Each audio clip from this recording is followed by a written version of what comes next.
In 2019, when I started talking about more progressive health issues that related to overall well-being and chronic pain, a lot of people kept telling me to stay in my lane, but I was solidly in my lane because I was talking to people about nutritional deficiencies. I was talking to them about ways that they could improve their mindset and change their mindset and change the way that they perceive their pain. And part of that was based on a study that came out in 2013, 14, that said that in a study of 5,000 people who were given the Oswestry or the Neck Disability Index, the NDI,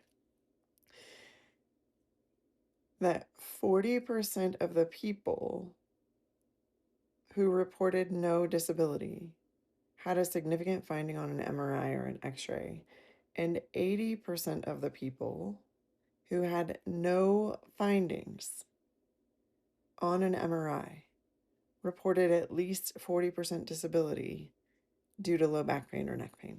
So we know then that imaging doesn't tell us about pain, right? The imaging doesn't tell us about pain or pain management. And here's the thing. In 2012, the American Physical Therapy Association came out with a statement stating that they believe that physical therapists were optimally positioned to be health coaches, to be advocates for change in people's overall health and well-being. And I'll give you a summary from Google from looking at their website of what they said. So you can see here, adopt health coaching skills to foster long-term patient behavior change, improve outcomes, and promote wellness. And they go through the different types, including preventative care, right? And then professional development on continuing education and becoming a certified wellness practitioner. When I've talked about things like how you can reverse type 2 diabetes, how you can lower your cholesterol on your own without cholesterol meds, how those meds were only designed to be used for 12 weeks at a time, and PPIs were only designed to be used for 6 weeks at a time, people keep saying, stay in your lane. But we know that all of those meds have an overall effect on the system. And not only that, they have a negative impact on the gut. Well, some research was released just a few weeks ago, a groundbreaking study that shows, and published in a physical therapy journal, by the way, that shows that people with symptoms of leaky gut or gut dysbiosis have chronic low back pain with no changes in the disc. Patients with chronic low back pain without advanced degenerative disc disease exhibit gut microbiome dysbiosis. Guess what? I've been in my lane this whole time, and it was something that I had to figure out on my own to help heal my own body. And I had to do that because after my twins were born, all anyone wanted to do was medicate me. They just wanted to say, yep, nope, this is just, we're gonna try medication after medication after medication until we find one that fits.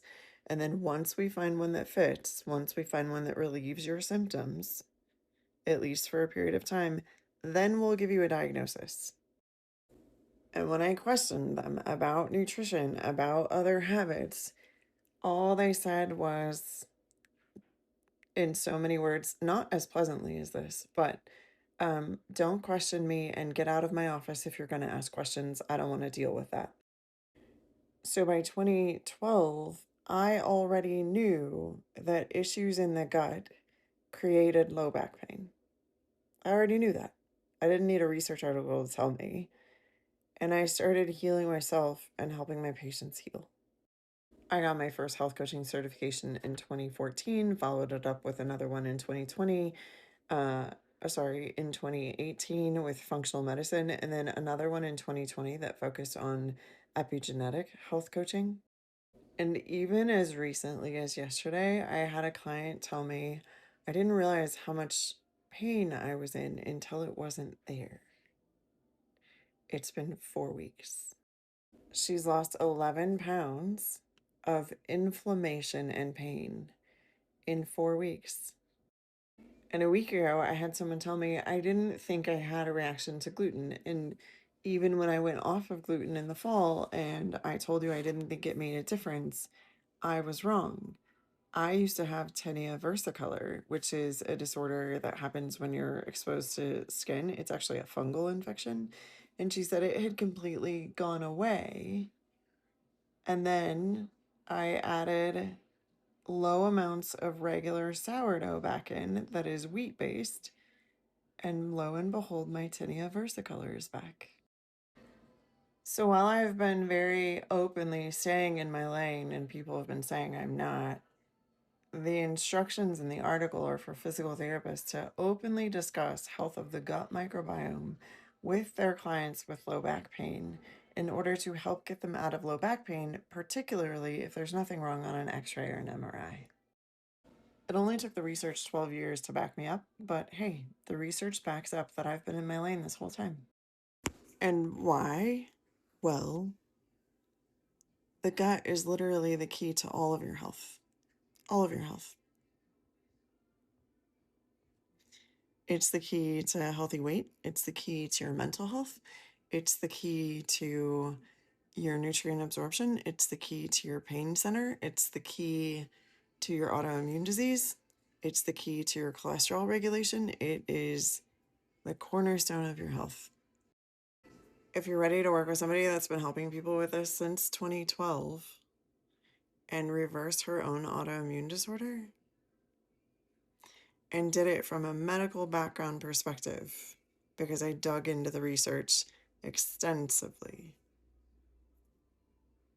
click the link.